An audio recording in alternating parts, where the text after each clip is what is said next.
I'm going to say it, we've got a study level airliner for Microsoft Flight Simulator. Today guys, I'm taking a look at this surprise announcement from Fenix Sim regarding their payware Airbus A320 current engine option. Join me today as I run through these incredible screenshots from the Fenix simulation team regarding their upcoming aircraft release. It's impressive.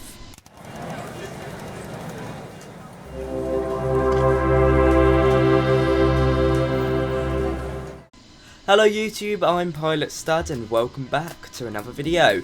Now today, just a few hours ago at the time of filming, I was alerted to an FS Elite article regarding a new development team that I haven't heard of before, I've got to be honest, Fenix Simulation, with their announcement of their A320. And yes my friends, this is a high quality airliner that I'm willing to call, by the looks of it, study level, and I don't use that phrase all too often.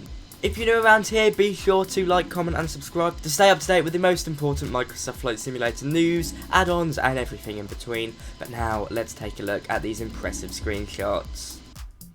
Okay, so first of all, I'll run through the website. You can see it's on the screen now. They've also got a Discord if you want to join it, or go to the website. I've put both links in the description. Now, we don't get any video footage so far, although streamers such as Chewy, I believe, have got upcoming alpha access, so you'll probably see some stuff come from them.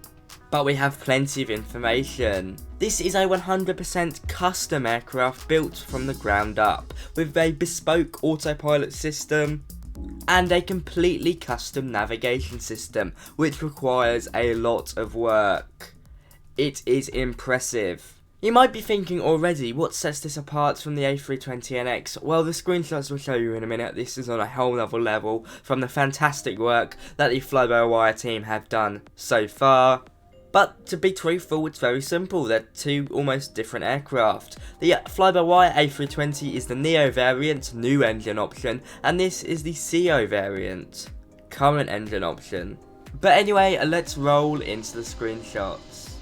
So the first one we get is just looking through the window, and my goodness does this look realistic. Although it doesn't show us too much, you can see the good texturing on the cockpit dashboard. I don't know if it's actually called that, but that's the only thing I could think of. Moving on, we've got an external shot, and you can see this is a beautiful aircraft, clearly different to the Neo variant.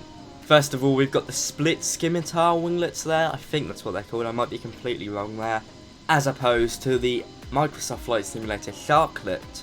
It does look beautiful, but now get ready to be blown away. Let's look into the cockpit. My goodness, is this marvellous. A completely custom, built from the ground up cockpit with amazing textures right down to the pixel.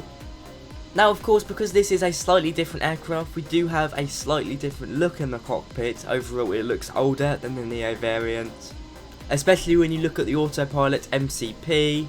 Moving on to the MCDU, we have got, by the looks of it, the most accurate MCDU we've had for the sim yet, beating the fly-by-wire system. You also get a nice look at the texturing below the ECAS panel and on the ECAS panel, and look at the scratches and dust in the sunlight. Isn't that incredible? Now they state on their website, and this is actually beyond me, I can't get my head around it, but they synthesize their own navigation signals from all radios, using data from Navigraph, and they come together with WMM, which stands for the World Magnetic Model, which is inside the modern FMS, to ensure you get the last bit of fidelity.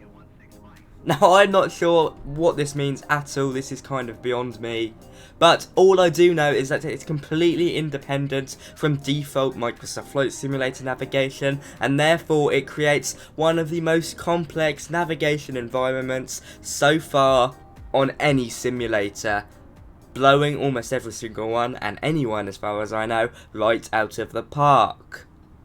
And if that wasn't enough, they've also created an entire air mass simulation with pressure and temperature modelled, taking it right down to the heat output from the amount of passengers you've got, down to the metal in the seats giving off heat to the air as you attempt to cool the cabin.